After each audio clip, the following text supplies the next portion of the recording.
ಹಸಿರು ಸಿರಿ, ಹಸಿರು ಸಿರಿ, ಹಸಿರು ಸಿರಿ.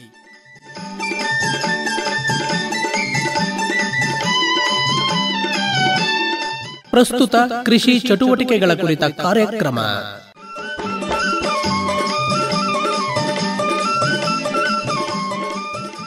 ಕೇಳಿ ಕಾರ್ಯಕ್ರಮ ಹಸಿರು ಸಿರಿ, ಹಸಿರು ಸಿರಿ, ಹಸಿರು ಸಿರಿ.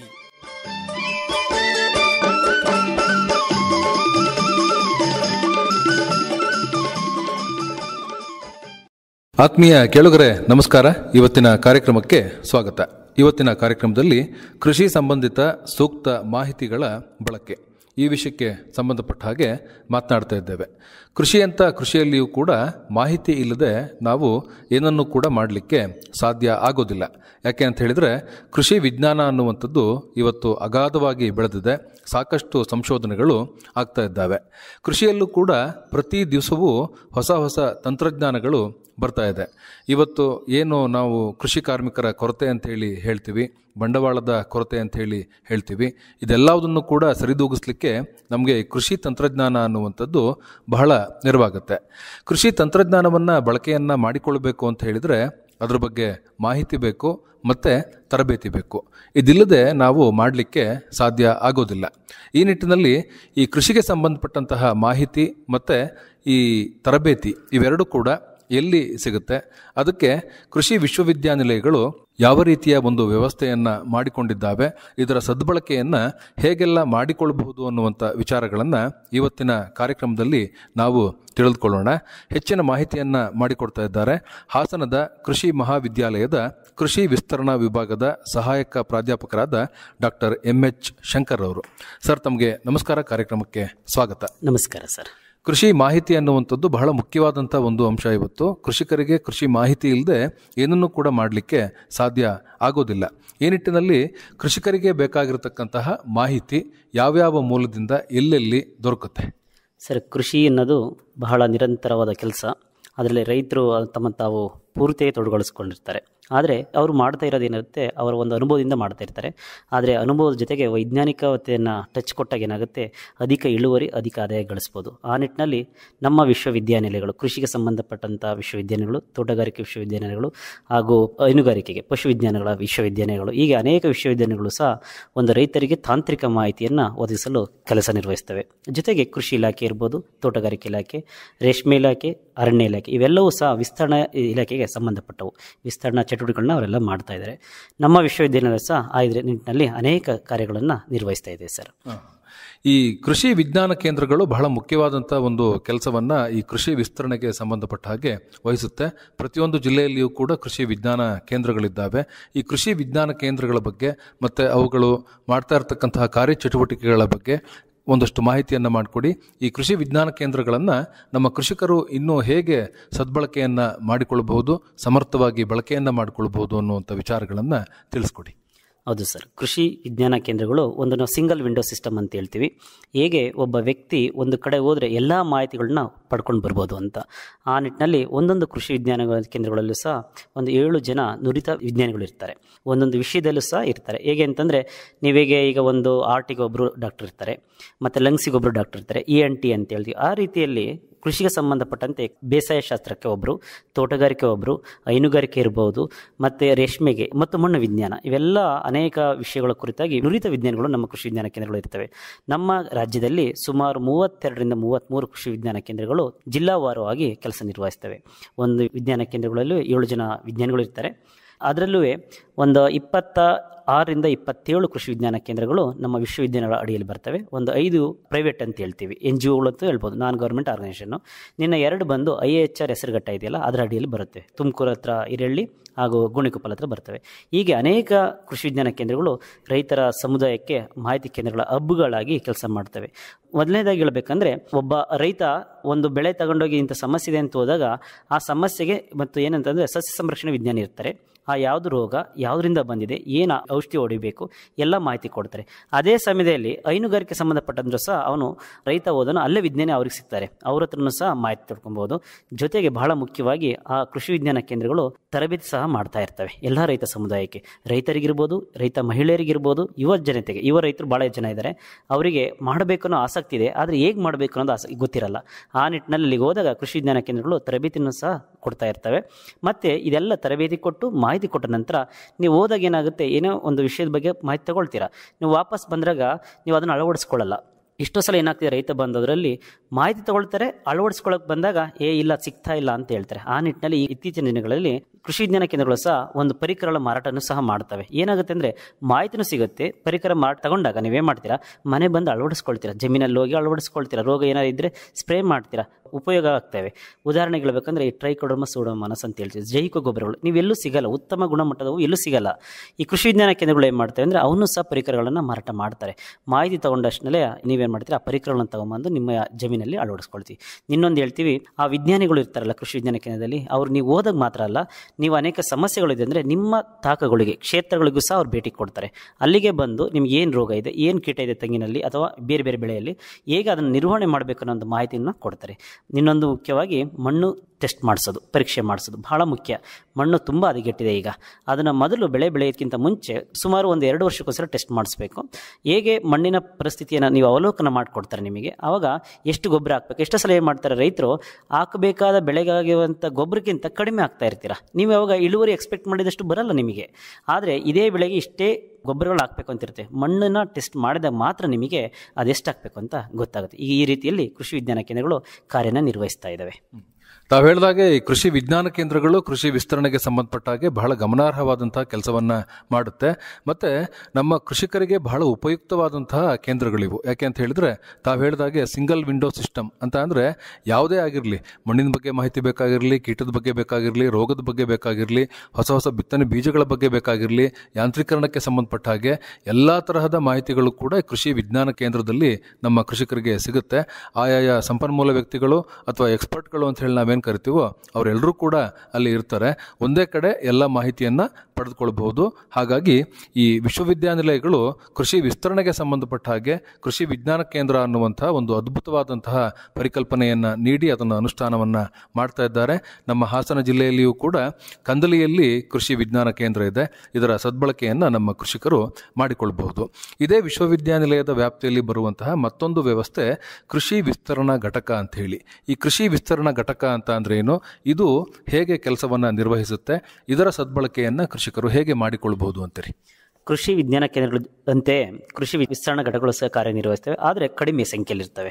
ನಮ್ಮ ಕೃಷಿ ವಿಶ್ವವಿದ್ಯಾಲಯ ಬೆಂಗಳೂರು ಅಡಿಯಲ್ಲಿ ನಾಗೇನಹಳ್ಳಿ ಅಂತಿದೆ, ಮೈಸೂರು ಹತ್ರ, ಅಲ್ಲೊಂದು ಫಾರ್ಮ್ ಒಂದು ಇರುತ್ತೆ, ಘಟಕ ಇದೆ. ಇನ್ನೊಂದು ಕೋಲಾರ ಹತ್ರ ಇದೆ. ಹೀಗೆ ಒಂದು 2 ಯೂನಿಟ್ಗಳು ಕೆಲಸ ನಿರ್ವಹಿಸ್ತವೆ. ಅದೇ ರೀತಿ ಬೇರೆ ಬೇರೆ ವಿಶ್ವವಿದ್ಯಾಲಯಗಳು ಸಹ ಈ ಕೃಷಿ ವಿಸ್ತರಣಾ ಘಟಕಗಳು ಇರ್ತವೆ. ಅವು ಏನು ಮಾಡ್ತವೆ, ಹೊಸ ತಂತ್ರಜ್ಞಾನಗಳನ್ನ ರೈತರ ಜಮೀನಲ್ಲಿ ಪರೀಕ್ಷೆ ಮಾಡೋದು. ನಂತರ ಇದೇ ಥರ ನಮ್ಮ ಕೃಷಿ ವಿಜ್ಞಾನ ಕೇಂದ್ರಗಳ ಜೊತೆ ಥರನೇ ಅವರು ಸಹ ತರಬೇತಿ ಕೊಡೋದು, ಕ್ಷೇತ್ರ ಭೇಟಿಗಳನ್ನು ಮಾಡೋದು ಸಹ ಮಾಡ್ತಾ ಇರ್ತಾರೆ. ಈ ರೀತಿಯಲ್ಲಿ ಅವು ಒಂದು ವಿಸ್ತರಣೆ ತಂತ್ರಜ್ಞಾನಗಳ ಪ್ರಸರಣೆಯಲ್ಲಿ ಪ್ರಮುಖ ಪಾತ್ರನ ವಹಿಸ್ತಾ ಇದ್ದಾವೆ ಸರ್. ಕೃಷಿ ವಿಸ್ತರಣಾ ಘಟಕಗಳು ಕೂಡ ಕೃಷಿ ವಿಜ್ಞಾನ ಕೇಂದ್ರಗಳ ಆ ಒಂದು ಉಪಾಧಿಯಲ್ಲಿಯೇ ಇವು ಕೂಡ ಕೆಲಸವನ್ನ ಮಾಡುತ್ತೆ. ಅದರ ಒಂದು ಸದ್ಬಳಕೆಯನ್ನ ನಮ್ಮ ಕೃಷಿಕರು ಮಾಡಿಕೊಳ್ಳಬಹುದು. ಇನ್ನು ಕೃಷಿ ವಿಜ್ಞಾನ ಸಂಗ್ರಹಾಲಯ ಇವು ಕೂಡ ಅಲ್ಲಲ್ಲಿ ಇದ್ದಾವೆ. ಇಲ್ಲಿ ಅನೇಕ ಸಂಗತಿಗಳು ಇರುತ್ತೆ ನಮ್ಮ ಕೃಷಿಕರು ತಿಳಿಯುವಂಥದ್ದು. ಈ ನಿಟ್ಟಿನಲ್ಲಿ ಎಲ್ಲೆಲ್ಲಿ ಕೃಷಿ ವಿಜ್ಞಾನ ಸಂಗ್ರಹಾಲಯಗಳು ಇದ್ದಾವೆ, ಅಲ್ಲಿ ಏನಿರುತ್ತೆ, ಯಾವ ಮಾದರಿಯ ಮಾಹಿತಿಯನ್ನ ಅಲ್ಲಿ ಪಡೆದುಕೊಳ್ಳಬಹುದು, ಇದರ ಬಗ್ಗೆ ಒಂದಷ್ಟು ಮಾಹಿತಿಯನ್ನು ಮಾಡಿಕೊಡಿ. ಕೃಷಿ ವಿಜ್ಞಾನ ಸಂಗ್ರಹಾಲಯ ಸಹ ಒಂದು ಹಬ್ ಅಂತ ಹೇಳ್ತೀವಿ. ಒಂದು ಪ್ಲೇಸಿಗೆ ಹೋದಾಗ, ನಿರ್ದಿಷ್ಟ ಪ್ಲೇಸಿಗೆ ಹೋದಾಗ ಕೃಷಿಗೆ ಪರಿಚಯದಂಥ ಅನೇಕ ಮಾಹಿತಿಗಳನ್ನ ಪಡ್ಕೊಳ್ಬೋದು. ಇದೇ ರೀತಿಯಲ್ಲಿ ನಮ್ಮ ಕೃಷಿ ಮಹಾವಿದ್ಯಾಲಯ ಹಾಸನದಲ್ಲೂ ಸಹ ನಾವು ಕೃಷಿ ವಿಜ್ಞಾನ ಸಂಗ್ರಹಾಲಯವನ್ನು ಮಾಡಿದ್ದೀವಿ. ಅದೇ ರೀತಿ ನಮ್ಮ ಬೆಂಗಳೂರು ಕೃಷಿ ವಿಶ್ವವಿದ್ಯಾಲಯ ಸಹ ಒಂದು ಕೃಷಿ ವಿಜ್ಞಾನ ಸಂಗ್ರಹಾಲಯ ಇದೆ. ಇದೇನಿರುತ್ತೆ ಅಂತಂದರೆ, ಒಂದು ಕೃಷಿಗೆ ಸಂಬಂಧಪಟ್ಟಂಥ ಚಾರ್ಟ್ಸ್ ಇರ್ಬೋದು, ಪೋಸ್ಟರ್ಸ್ ಇರ್ಬೋದು, ತಂತ್ರಜ್ಞಾನಗಳ ಮಾಡೆಲ್ಸ್ ಇರ್ತವೆ. ಈಗ ರೈತರುಗಳೀಗ ಡ್ರೋನ್ ಟೆಕ್ನಾಲಜಿಗೆ ಹೊಸ ಬಂದಿದೆ, ತುಂಬ ಅದನ್ನು ಅಟ್ರಾಕ್ಟ್ ಮಾಡ್ತಾ ಇದೆ ನಮ್ಮ ರೈತರನ್ನ.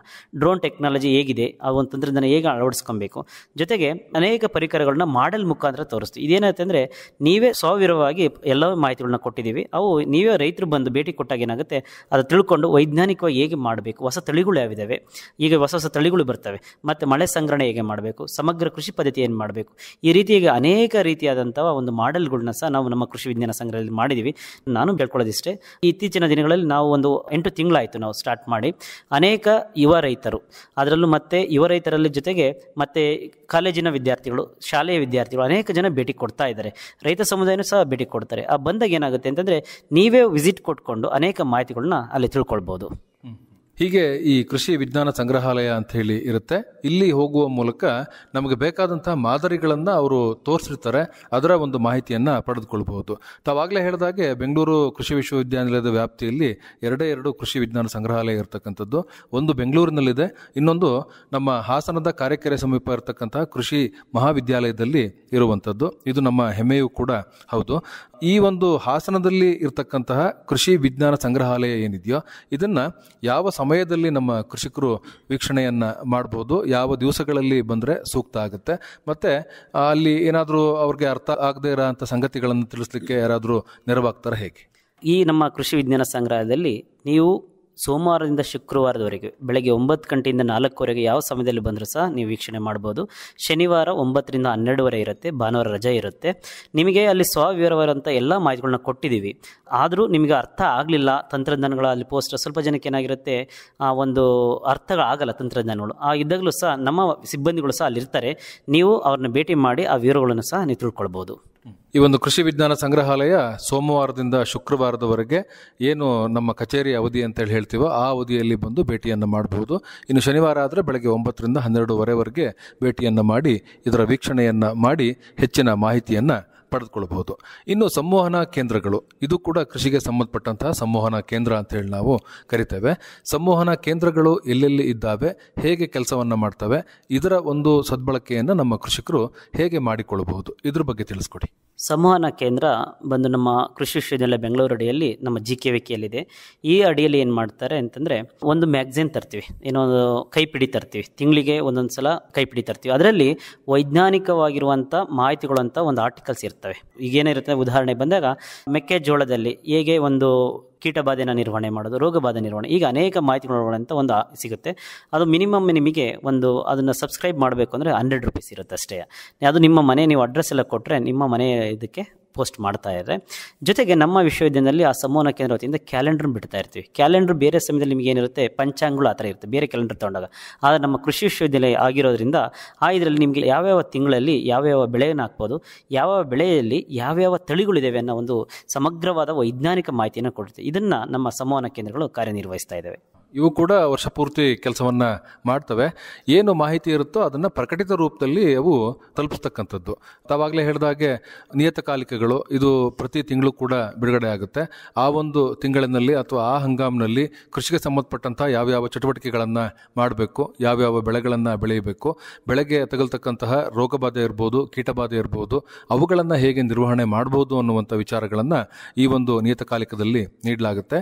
ಬಹಳ ಮುಖ್ಯವಾಗಿ ವರ್ಷಕ್ಕೆ ಒಂದು ಸಾರಿ ಕ್ಯಾಲೆಂಡರ್ ಅನ್ನು ಬಿಡುಗಡೆ ಮಾಡುತ್ತೆ. ಅದರಲ್ಲೂ ಕೂಡ ಬೆಂಗಳೂರು ಕೃಷಿ ವಿಶ್ವವಿದ್ಯಾನಿಲಯ ನಮ್ಮ ರಾಜ್ಯದಲ್ಲಿರ್ತಕ್ಕಂಥ ಒಂದು ಪ್ರತಿಷ್ಠಿತ ವಿಶ್ವವಿದ್ಯಾನಿಲಯ.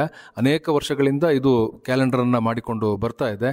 ವಿಶ್ವವಿದ್ಯಾನಿಲಯದ ವ್ಯಾಪ್ತಿಯಲ್ಲಿ ಯಾವ್ಯಾವ ತಳಿಗಳು ಬಿಡುಗಡೆ ಆಯಿತು, ಅದರ ವಿಶೇಷತೆಗಳು ಏನು, ಯಾವ್ಯಾವ ತಿಂಗಳಿನಲ್ಲಿ ಏನೆಲ್ಲ ಕೃಷಿ ಚಟುವಟಿಕೆಗಳನ್ನು ಮಾಡಬೇಕು, ಮತ್ತು ಯಾವ್ಯಾವ ತಿಂಗಳಿನಲ್ಲಿ ಯಾವ್ಯಾವ ಮಳೆಯ ನಕ್ಷತ್ರಗಳು ಉದ್ಭವಿಸುತ್ತೆ, ಈ ತರಹದ ಮಾಹಿತಿಯನ್ನು ನೀಡುತ್ತೆ. ಪ್ರತಿಯೊಬ್ಬ ಕೃಷಿಕರು ಕೂಡ ಈ ಒಂದು ಕ್ಯಾಲೆಂಡರನ್ನು ಖರೀದಿ ಮಾಡಿ ಇಟ್ಕೊಳ್ತಕ್ಕಂಥದ್ದು ಮನೆಯಲ್ಲಿ ಹೆಚ್ಚು ಸೂಕ್ತ. ಸಾಕಷ್ಟು ಕೃಷಿಗೆ ಸಂಬಂಧಪಟ್ಟಂತಹ ಮಾಹಿತಿ ಈ ಒಂದು ಕ್ಯಾಲೆಂಡರಲ್ಲಿ ಸಿಗುತ್ತೆ. ಇನ್ನು ಕೃಷಿ ತಂತ್ರಜ್ಞಾನ ಮಾಹಿತಿ ಕೇಂದ್ರ ಅನ್ನುವಂಥದ್ದು, ಇದು ಕೂಡ ನಮ್ಮ ರೈತರ ಸೇವೆಯನ್ನು ಮಾಡ್ತಾ ಇರತಕ್ಕಂಥ ಒಂದು ಕೇಂದ್ರ. ಎಲ್ಲೆಲ್ಲಿ ಇದೆ, ಹೇಗೆ ಕೆಲಸವನ್ನು ಮಾಡುತ್ತೆ, ಇದರ ಸದ್ಬಳಕೆಯನ್ನು ಹೇಗೆ ಮಾಡಿಕೊಳ್ಬೋದು? ನಾನು ಮೊದಲೇ ಹೇಳಿದಂಗೆ ಕೃಷಿ ವಿಜ್ಞಾನ ಕೇಂದ್ರಗಳು ಹೇಗೆ ಒಂದು ಔಟ್ಲೆಟ್ ಇಟ್ಟಿರ್ತವೆ ಪರಿಕರಗಳ ಮಾರಾಟ ಅಂತ, ಅದೇ ರೀತಿಯಲ್ಲಿ ನಮ್ಮ ಕೃಷಿ ಮಹಾವಿದ್ಯಾಲಯಗಳು ಸಹ ಒಂದು ಕೃಷಿ ತಂತ್ರಜ್ಞಾನ ಮಾಹಿತಿ ಕೇಂದ್ರಗಳನ್ನ ಇದ್ದಾವೆ. ನಮ್ಮ GKVK ಕೃಷಿ ವಿಶ್ವವಿದ್ಯಾಲಯ ಬೆಂಗಳೂರಲ್ಲೂ ಸಹ ಒಂದು ದೊಡ್ಡ ಪ್ರಮಾಣದಲ್ಲಿ ಕೃಷಿ ತಂತ್ರಜ್ಞಾನ ಮಾಹಿತಿ ಕೇಂದ್ರ ಇದೆ.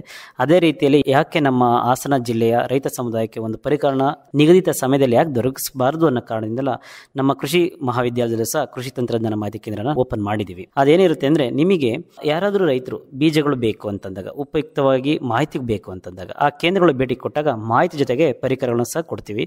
ಈಗ ನಾವು ಸುಮಾರು 20ರಿಂದ 25 ಕ್ವಿಂಟಲ್ ಅಷ್ಟು ರಾಗಿ ಬೀಜಗಳನ್ನ ನಾವು ಈ ಸಲ ಮಾರಾಟ ಮಾಡಿದ್ವಿ ಇಲ್ಲಿವರೆಗೆ. ಅಂದರೆ ಅಷ್ಟು ಡಿಮ್ಯಾಂಡ್ ಇದೆ ಅಂತ ನಮ್ಮ ಅರ್ಥ. ಹಾಗೆ ಇಲ್ಲಿ ನಮ್ಮ ಮಾಹಿತಿ ಕೇಂದ್ರಕ್ಕೆ ಬಂದಾಗ ಬೀಜಗಳಾಗಿ ಅವರೇ ಬೀಜ ಸಿಗುತ್ತೆ, ರಾಗಿ ಸಿಗುತ್ತೆ.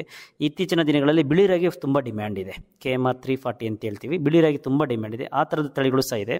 ತೊಗರಿ ಇರ್ಬೋದು, ಉರುಳಿ ಇರ್ಬೋದು, ಮೇವಿನ ಬೀಜಗಳು COFS 31 ಅಂತ, ಅದು ಉತ್ತಮವಾದ ಒಂದು ಮೇವಿನ ಬೆಳೆ, ಅದನ್ನು ಸಹ ನಮ್ಮ ಮಾಹಿತಿ ಕೇಂದ್ರದಲ್ಲಿ ಕೊಡ್ತಾ ಇದ್ದೀವಿ. ಜೊತೆಗೆ ಇಲ್ಲಿ ನಮ್ಮ ಹಾಸನ ಜಿಲ್ಲೆಗೆ ಶುಂಠಿ ಹೆಚ್ಚಿಗೆ ಬೆಳೀತಾರೆ. ಅಲ್ಲಿ ಏನಾಗಿದೆ ಅಂತಂದರೆ ಶುಂಠಿ ಸ್ಪೆಷಲ್ ಅಂತೇಳಿ ಸೂಕ್ಷ್ಮ ಪೋಷಕಾಂಶಗಳನ್ನ ಮಿಶ್ರಣ, ಅದು ಶುಂಠಿ ಸ್ಪೆಷಲ್ ಅಂತ ಅದು ಸಹ ದೊರಕುತ್ತೆ. ಬಹುಮುಖ್ಯವಾಗಿ ಜೈವಿಕ ಗೊಬ್ಬರಗಳಾದ ಟ್ರೈಕೋಡರ್ಮಾ ಮತ್ತು ಸುಡೋಮಾನ ಸಿಗ್ತವೆ. ಅದರ ಜೊತೆಗೆ ನಮ್ಮ ಮಾಹಿತಿ ಕೇಂದ್ರದಲ್ಲಿ ಬುಕ್ಸ್ಗಳು ಸಹ ಅನೇಕ ಬುಕ್ಸ್ಗಳು ಸಹ ನಿಮಗೆ ದೊರಕ್ತವೆ. ರೈತರು ಭೇಟಿ ಕೊಟ್ಟಾಗ ಮಾಹಿತಿಯನ್ನು ಸಹ ನಮ್ಮ ವಿಜ್ಞಾನಿಗಳ ಜೊತೆಯಿಂದ ಪಡ್ಕೊಳ್ಬೋದು, ಜೊತೆಗೆ ಪರಿಕರಗಳನ್ನು ಸಹ ಮಾಡ್ಬೋದು. ಇಲ್ಲಿ ವಿಶೇಷತೆ ಅಂದರೆ ಒಂದಿದೆ, ಆದರೆ ನಿಮ್ಮ ಡಿಪಾರ್ಟ್ಮೆಂಟಿಗೆ ಹೋದಾಗ ಏನಾಗುತ್ತೆ, ನಿಮಗೆ ಸಬ್ಸಿಡಿಯಲ್ಲಿ ಕೊಡ್ತೀವಿ, ಆದರೆ ಇಲ್ಲಿ ಸಬ್ಸಿಡಿ ಸಿಗಲ್ಲ. ಪ್ರಮಾಣ ಎಷ್ಟು ಬೇಕಾದರೂ ಪ್ರಮಾಣ ತೊಗೊಂಡು ಹೋಗ್ಬೋದು. ನಿಮಗೆ 10 kg 20 kg ಎಷ್ಟಾದರೂ ಪ್ರಮಾಣ ತೊಗೊಂಡು ಹೋಗ್ಬೋದು, ಆದರೆ ಸಬ್ಸಿಡಿ ಇರಲ್ಲ. ಈ ಎಲ್ಲ ಪರಿಕರಗಳು ನಮ್ಮ ಕೃಷಿ ತಂತ್ರಜ್ಞಾನ ಮಾಹಿತಿ ಕೇಂದ್ರದಲ್ಲಿ ಮಾಹಿತಿ ಜೊತೆಗೆ ಪರಿಕರಗಳನ್ನು ಸಹ ನಾವು ದೊರಕಿಸ್ತಾ ಇದ್ದೀವಿ. ಏನು ಮಾಹಿತಿಯನ್ನು ನೀಡ್ತಿರೋ, ಯಾವ್ಯಾವ ಹೊಸ ತಳಿ ಬಂದಿದೆ ಮತ್ತು ಬೇರೆ ಬೇರೆ ತರಹದ ಪದಾರ್ಥಗಳು ಬಂದಿದ್ದಾವೆ ಅದನ್ನು ಕೇವಲ ಮಾಹಿತಿಯನ್ನು ಕೊಡುವಂಥದ್ದಷ್ಟೇ ಅಲ್ಲ, ಈ ಒಂದು ಕೃಷಿ ತಂತ್ರಜ್ಞಾನ ಮಾಹಿತಿ ಕೇಂದ್ರಕ್ಕೆ ಭೇಟಿಯನ್ನು ನೀಡಿದಾಗ ತಮಗೆ ಅಗತ್ಯ ಇರತಕ್ಕಂತಹ ಈ ಪರಿಕರಗಳನ್ನು ಕೂಡ ಕೊಂಡುಕೊಂಡು ಬರಬಹುದು. ಉದಾಹರಣೆಗೆ ಬಿತ್ತನೆ ಬೀಜ ಆಗಿರ್ಬೋದು, ಲಘು ಪೋಷಕಾಂಶಗಳಾಗಿರ್ಬೋದು, ಬೇರೆ ಬೇರೆ ತರಹದ ಪರಿಕರಗಳಾಗಿರ್ಬೋದು, ಇವೆಲ್ಲವೂ ಕೂಡ ಇಲ್ಲಿ ಸಿಗುತ್ತೆ. ಮಾಹಿತಿಯ ಜೊತೆಗೆ ಆ ಒಂದು ಪದಾರ್ಥಗಳು ಕೂಡ ಸಿಗುತ್ತೆ. ಅದನ್ನು ತಂದು ಬಿತ್ತನೆಯನ್ನು ಮಾಡಿಕೊಳ್ಳುವ ಮೂಲಕ ನಮ್ಮ ಕೃಷಿಕರು ಸದ್ಬಳಕೆಯನ್ನು ಮಾಡಿಕೊಳ್ಳಬಹುದು. ಇದಿಷ್ಟು ಈ ಕೃಷಿ ಮಾಹಿತಿಗೆ ಸಂಬಂಧಪಟ್ಟಂತಹ ವ್ಯವಸ್ಥೆಗೆ ಸಂಬಂಧಪಟ್ಟಂತಹ ವಿಚಾರಗಳು. ಈ ಕೃಷಿ ಮಾಹಿತಿಯನ್ನು ಇಷ್ಟೆಲ್ಲ ವಿಧದಲ್ಲಿ ಮತ್ತು ಇಷ್ಟೆಲ್ಲ ಕೇಂದ್ರಗಳಲ್ಲಿ ನಾವು ಪಡೆದುಕೊಳ್ಬಹುದು. ಇದರ ಜೊತೆಗೆ ತರಬೇತಿಯು ಕೂಡ ಬಹಳ ಮುಖ್ಯ. ಬರೀ ಮಾಹಿತಿಯನ್ನು ಪಡೆದುಕೊಂಡು ನಾವು ಏನೋ ಸಾಧನೆಯನ್ನು ಮಾಡಲಿಕ್ಕೆ ಸಾಧ್ಯ ಆಗೋದಿಲ್ಲ. ತಂತ್ರಜ್ಞಾನ ಅಂತ ಅಂದಾಗ ಅದಕ್ಕೆ ಸೂಕ್ತವಾದಂತಹ ತರಬೇತಿ ಬೇಕಾಗುತ್ತೆ. ಅದನ್ನು ಹೇಗೆ ಅಳವಡಿಕೆಯನ್ನು ಮಾಡಿಕೊಳ್ಳಬೇಕು, ಹೇಗೆ ಅದರಿಂದ ಉಪಯೋಗವನ್ನು ಮಾಡಿಕೊಳ್ಳಬೇಕು ಅನ್ನುವಂಥದ್ದು. ಈ ನಿಟ್ಟಿನಲ್ಲಿ ರೈತ ತರಬೇತಿ ಕೇಂದ್ರಗಳು ಕೆಲಸವನ್ನು ಮಾಡ್ತಾ ಇದ್ದಾವೆ.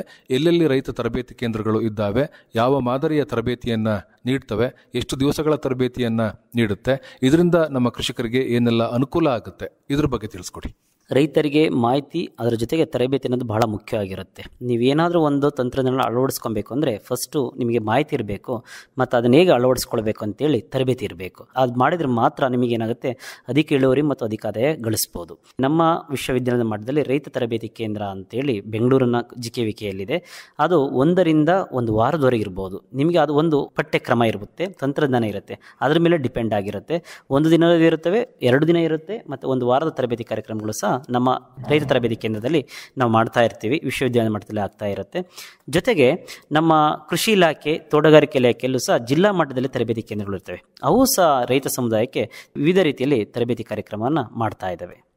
ಈ ತರಬೇತಿಯನ್ನು ಪಡೆದುಕೊಳ್ಬೇಕು ಇಲ್ಲಿ ಅಂತ ಅಂದಾಗ ನಮ್ಮ ಕೃಷಿಕರಾಗಿರ್ಬೋದು, ಕೃಷಿಕರ ಮಕ್ಕಳಾಗಿರ್ಬೋದು, ಹೇಗೆ ಪಡೆದುಕೊಳ್ಳುವಂಥದ್ದು, ಹೇಗೆ ಸಂಪರ್ಕವನ್ನು ಮಾಡ್ತಕ್ಕಂಥದ್ದು?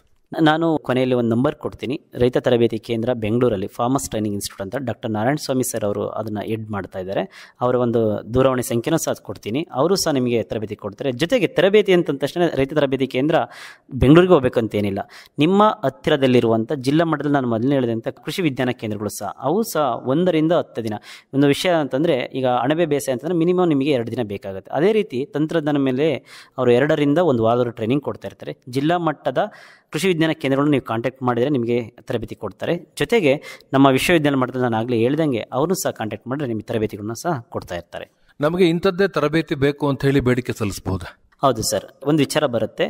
ಒಬ್ಬ ರೈತ ಹೋಗಿ ನನಗೆ ಒಂದು ಇದ್ರ ಬಗ್ಗೆ ತರಬೇತಿ ಬಂದಾಗ ಏನಾಗುತ್ತೆ ಅಂದರೆ ಅಲ್ಲಿ ಮಾಹಿತಿ ಕೊಡ್ತಾರೆ. ಈಗ ತರಬೇತಿ ಅಂತಂದರೆ ಮಿನಿಮಮ್ ನಾವು ಕೌಶಲ್ಯಕ್ಕೆ ಹೆಚ್ಚು ಒತ್ತು ಕೊಡ್ತೀವಿ. ಈಗಿನ ತರಬೇತಿ ಅಂದ ತಕ್ಷಣ ಕೌಶಲ್ಯಕ್ಕೆ ಹೆಚ್ಚು ಒತ್ತಿರಬೇಕು.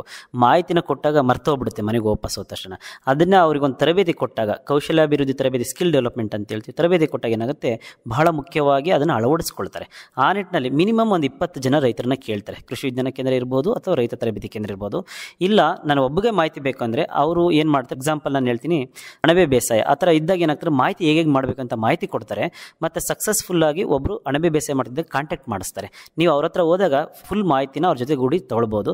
ಇಲ್ಲ ನಿಮಗೆ ಆ ಒಂದು ಪಠ್ಯಕ್ರಮದಲ್ಲಿ ಅಥವಾ ತಂತ್ರಜ್ಞಾನದಲ್ಲಿ ನಿಮಗೆ ತರಬೇತಿ ಬೇಕು ಅಂದಾಗ ಮಿನಿಮಮ್ ಒಂದು 20 ಜನ ನೀವು ಸೇರಿಸ್ತೀರ ಅಂತಂದಾಗ ಕೃಷಿ ವಿಜ್ಞಾನ ಕೇಂದ್ರ ವತಿಯಿಂದ ನಿಮ್ಮ ಗ್ರಾಮ ಮಟ್ಟದಲ್ಲೇ ಬಂದು ಸಹ ತರಬೇತಿ ಸಹ ಕೊಡ್ತಾರೆ. ಇಲ್ಲ ನಿಮಗೆ ಆಸಕ್ತಿ ಇದೆ, ನನಗೆ ಯಾವುದೋ ಒಂದು ಜಂಜಾಟ ಬೇಡ, 1-2 ದಿನ ನಾನು ಟ್ರೈನಿಂಗ್ ತೊಗೊಳ್ತೀನಿ ಅಂದರೆ ಕೃಷಿ ವಿಜ್ಞಾನ ಕೇಂದ್ರಗಳು ಇರ್ಬೋದು ಅಥವಾ ರೈತ ತರಬೇತಿ ಕೇಂದ್ರ ಇರ್ಬೋದು. ನೀವು ಅಲ್ಲಿಗೆ ಹೋದರೂ ಸಹ ನಿಮಗೆ ಊಟ ಉಪಹಾರ ವ್ಯವಸ್ಥೆ ಎಲ್ಲ ಫ್ರೀಯಾಗಿರುತ್ತೆ. ನೀವು ತರಬೇತಿ ತಗೊಂಡು ಬರಬೇಕು ಅಷ್ಟೇ. ಆ ಇದರಲ್ಲಿ ಅವರು ಅನುವು ಮಾಡಿಕೊಡ್ತಾರೆ. ಹೀಗೆ ರೈತ ತರಬೇತಿ ಕೇಂದ್ರಗಳು ಬಹಳ ಪ್ರಮುಖವಾದಂತಹ ಪಾತ್ರವನ್ನ ವಹಿಸ್ತಾ ಇದ್ದಾವೆ ಈ ಒಂದು ಕೃಷಿ ವಿಸ್ತರಣೆಗೆ ಸಂಬಂಧಪಟ್ಟ ಹಾಗೆ. ಇದರ ಸದ್ಬಳಕೆಯನ್ನ ಮಾಡಿಕೊಳ್ಬಹುದು.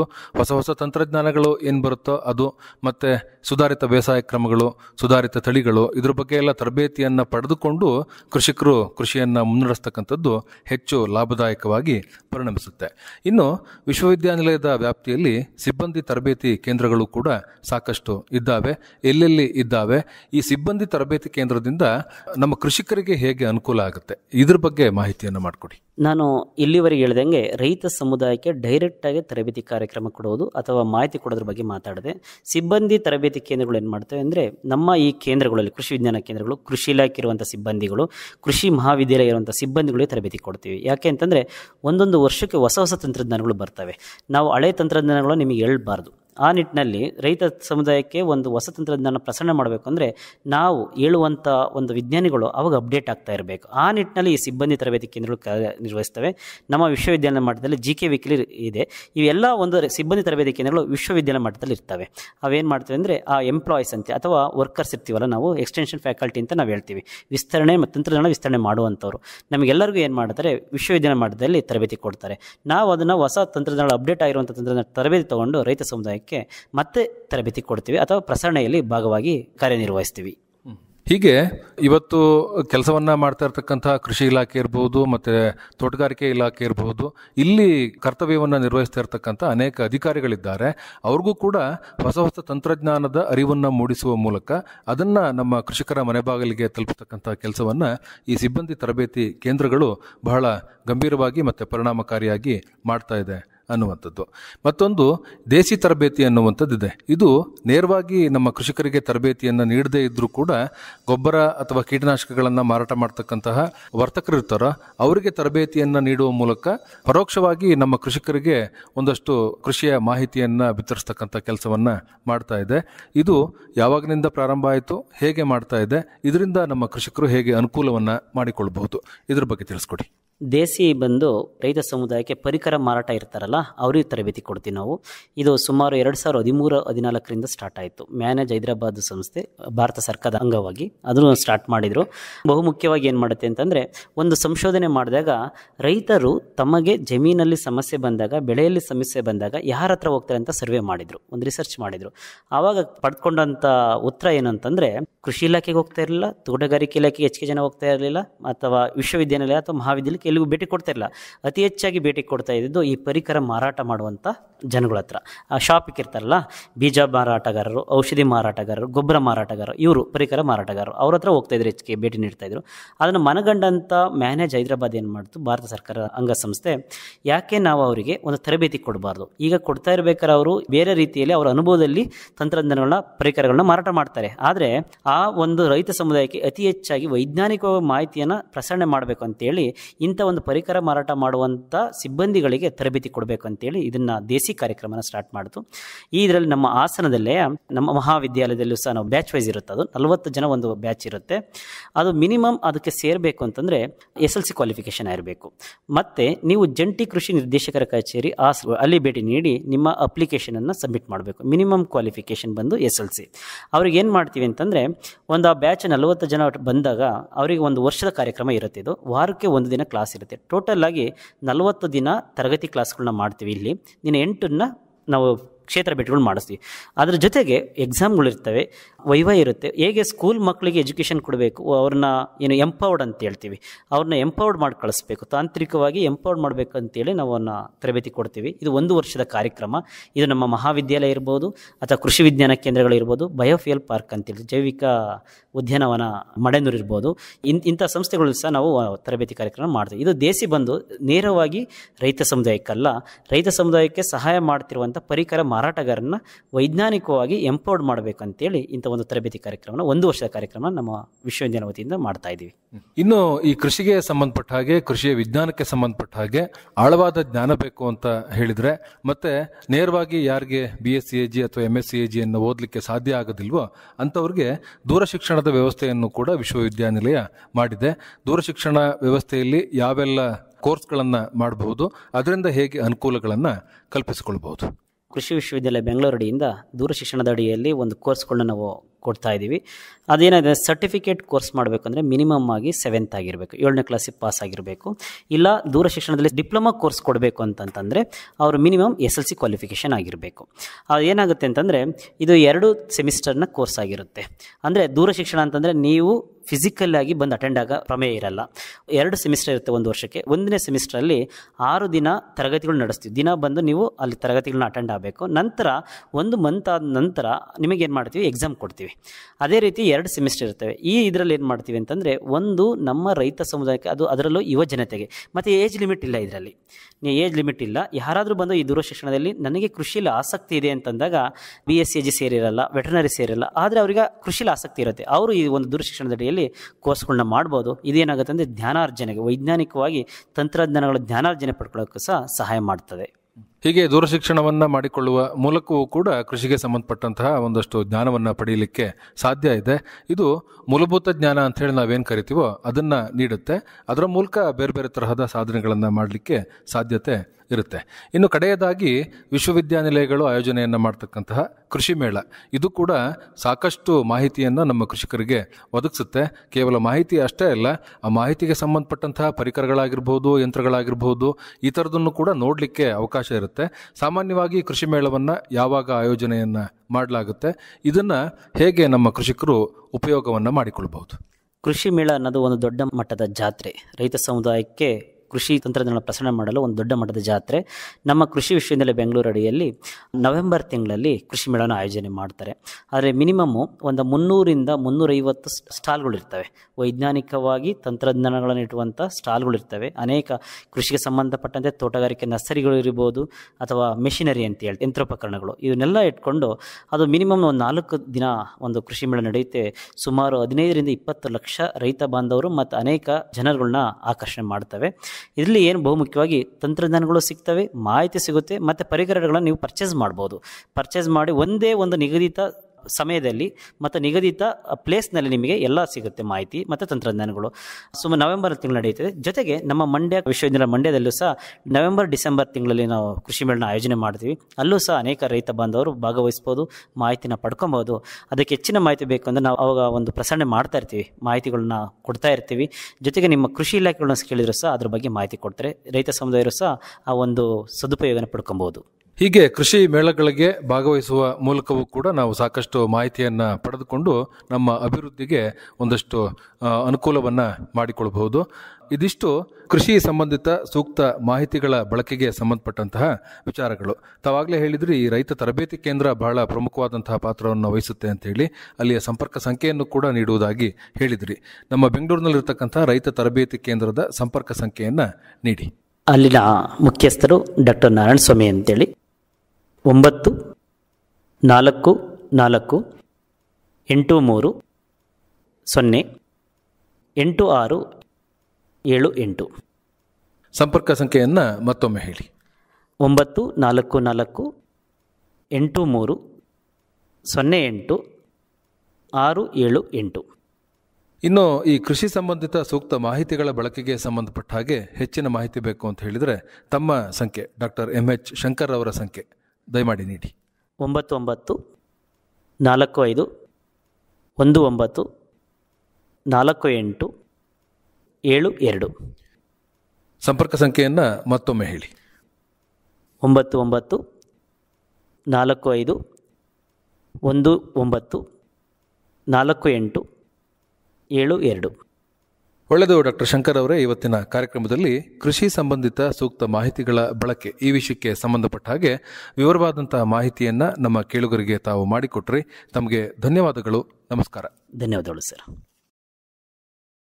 ಇದುವರೆಗೆ ಕೃಷಿ ಸಂಬಂಧಿತ ಸೂಕ್ತ ಮಾಹಿತಿಗಳ ಬಳಕೆ ಕುರಿತಂತೆ ಹಾಸನದ ಕೃಷಿ ಮಹಾವಿದ್ಯಾಲಯದ ಸಹಾಯಕ ಪ್ರಾಧ್ಯಾಪಕರಾದ ಡಾಕ್ಟರ್ MH ಶಂಕರ್ ಅವರೊಂದಿಗಿನ ಸಂದರ್ಶನ ಕೇಳಿದಿರಿ. ರೈತ ಬಾಂಧವರೇ, ಇದೇ ಸರಣಿಯ ನಮ್ಮ ಮುಂದಿನ ಕಾರ್ಯಕ್ರಮದಲ್ಲಿ ಮಣ್ಣಿನ ಫಲವತ್ತತೆಯ ಸುಧಾರಣೆಗೆ ಸ್ಥಳೀಯ ಸಂಪನ್ಮೂಲಗಳ ಬಳಕೆ ಈ ಕುರಿತಂತೆ ಹಾಸನದ ಕೃಷಿ ಮಹಾವಿದ್ಯಾಲಯದ ಸಹಾಯಕ ಪ್ರಾಧ್ಯಾಪಕರಾದ ಡಾಕ್ಟರ್ LB ಅಶೋಕ್ ಅವರೊಂದಿಗಿನ ಸಂದರ್ಶನವನ್ನ ಆಲಿಸಬಹುದು.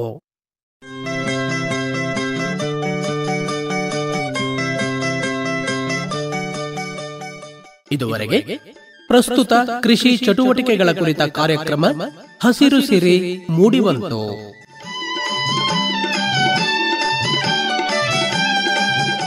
ಪ್ರಸ್ತುತಪಡಿಸಿದವರು ಅರಕಲಗೂಡು ವಿ ಮಧುಸೂದನ್.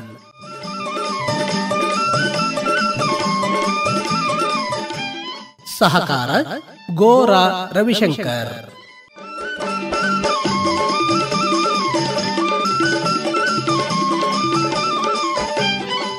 ಈ ಕಾರ್ಯಕ್ರಮ ಆಕಾಶವಾಣಿ ಹಾಸನ ಕೇಂದ್ರದಿಂದ ಮೂಡಿಬಂತು.